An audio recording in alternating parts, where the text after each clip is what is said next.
Hello guys, welcome back to my channel. ఇవాళ మా dinner కోసం మేము మష్రూమ్ తెచ్చుకున్నాము. మష్రూమ్ అత్తయ్య స్టైల్లో చేశారు. సో దాని ప్రాసెస్ ఏందో చూద్దాం. Let's go. ఫస్ట్ ఒక గిన్నె పెట్టుకోవాలి.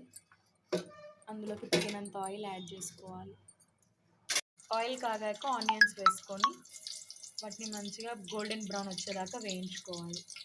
2 పచ్చిమిర్చి చీలికలు వీటిని కూడా మంచిగా వేయించుకోవాలి. మష్రూమ్ అంటే ఈక్వల్ టు నాన్ వెజ్ కాబట్టి మేము ఇందులో పుదీనా కూడా యాడ్ చేసుకుంటున్నాము. కొంచెం అల్లం వెల్లుల్లి పేస్ట్, చిటికెడు పసుపు, తగినంత సాల్ట్.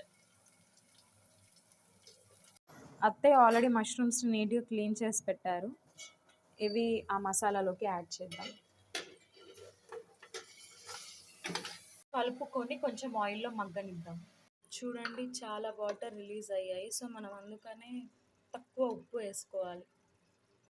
ఫైనల్గా మన స్టార్ ఐటమ్ మసాలా కారప్పొడి. మసాలా అని ఎందుకు అంటున్నానంటే దీంట్లో ఆల్రెడీ జీలకర్ర, ధనియాలు, వెల్లుల్లి, కారం బాగా స్మాష్ చేసి ఉంచిన కారప్పొడి. మంచి స్మెల్ కూడా వస్తుంది. ఫైనల్గా కొంచెం ధనియాల పొడి వేసి మేము ఎండ్ చేసాము. సో టేస్ట్ చేద్దాం.